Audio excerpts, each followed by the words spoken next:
Narito na naman tayo para sa isang napaka-sweet at nakakakilig na love story nila Kalingap Edu at Ate Viancy. Tulad mo ay aking makilala at kung ano ako'y Para sa pagpapatuloy ng ating love story ay dito na natin makikita ang pagpapatuloy ng kanilang Hong Kong trip. Dahil dito sa kanilang trip ay sobrang daming mga nangyari at mga kilig moments at mapapanood ninyo yan sa ating nakaraang video.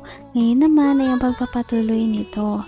Kaya sa pagpunta nila dito, noong gumabi na ay naglakad-lakad muna sila sa labas at dito makikita nila ang ganda ng Hong Kong kapag gabi.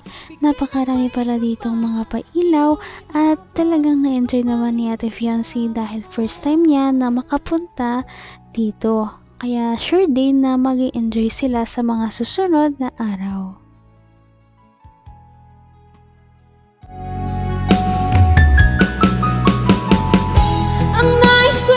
Yan, drone. Ay, nag-confirm ba ka? Drone? May nasulat o ano yan?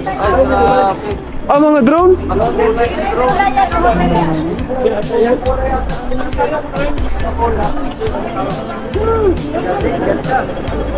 Cola.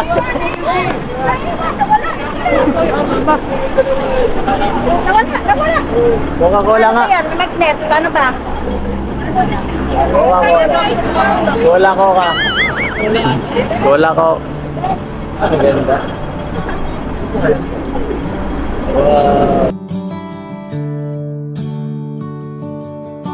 Maganda doon sa seaside. I was so good to represent. Like, autores and autores. Yeah, Marana? Wondering.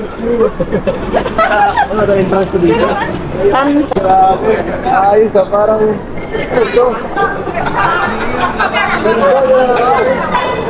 Marami na tao ah. Parang napakaraming tao.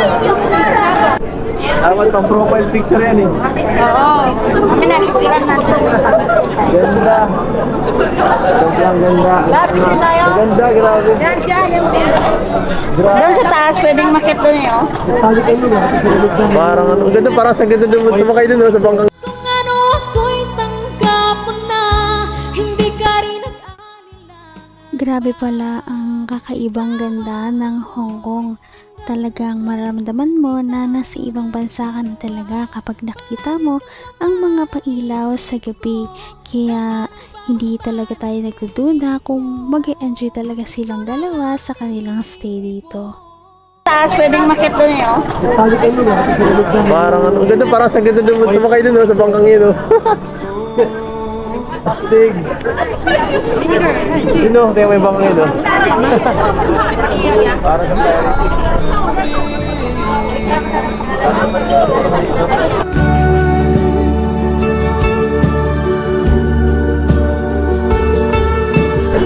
para may memory. Ibigyan lang.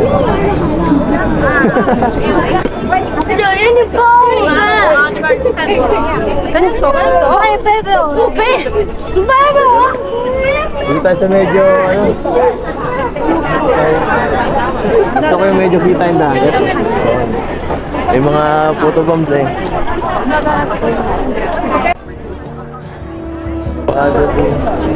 Sabay, sabay.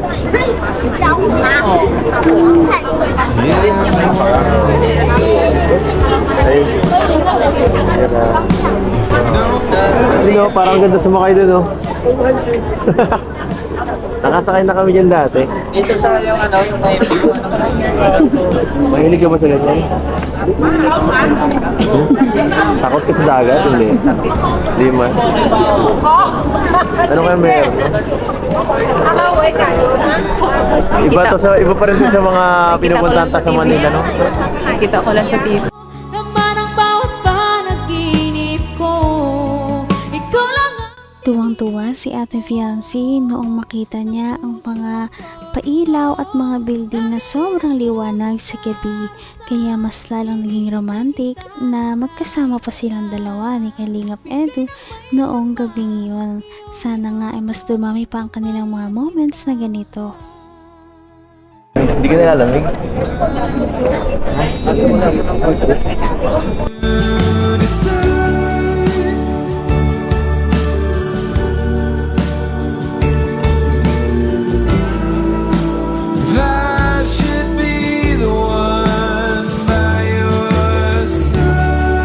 Grabe, parang walang katakutan ng mga hindi ka rin dito sa puntahan.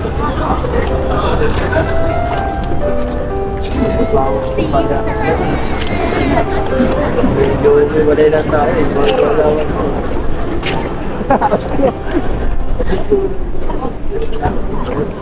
Alam mo ba, dito ligan dito ang pagiging public. Kaya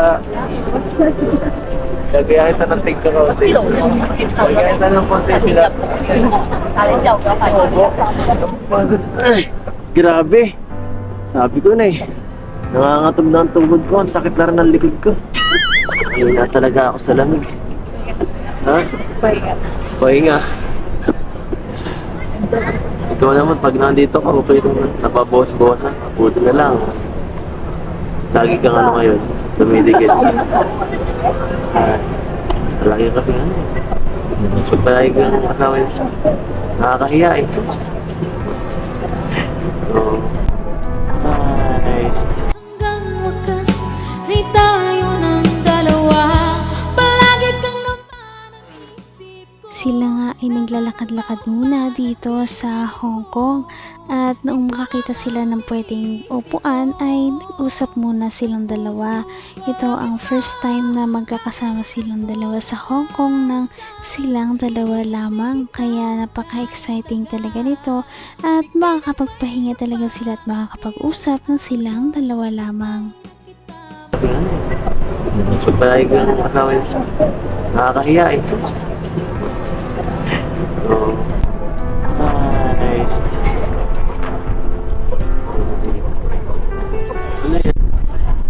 Sabi mo gusto ko Joke lang. Sige na. Patay ka naman dyan eh. Saka na, property yan eh. Property owned by BNC. Dito yung nakasuklan yan. Nakatitulo yan. So, ano? Mas maganda na ba ang view pag ganyan?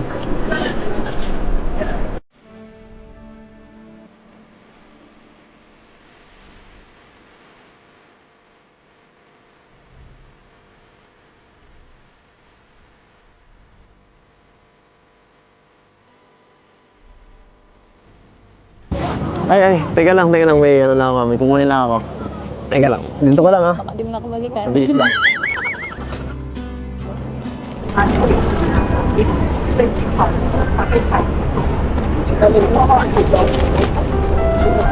Para sa'yo.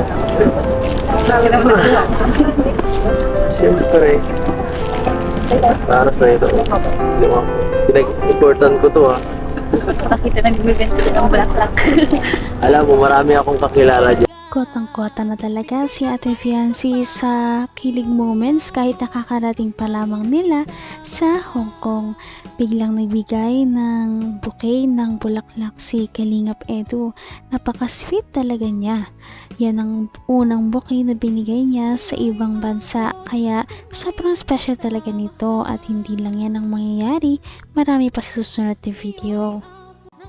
Napaka-sweet talaga nila at napakabait ng tambalang ito kaya maraming sumusuporta.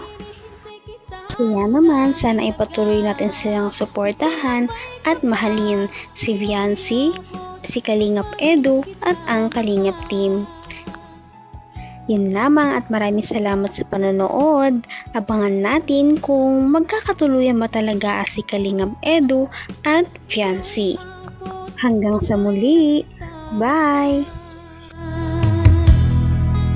Ngayon'y abot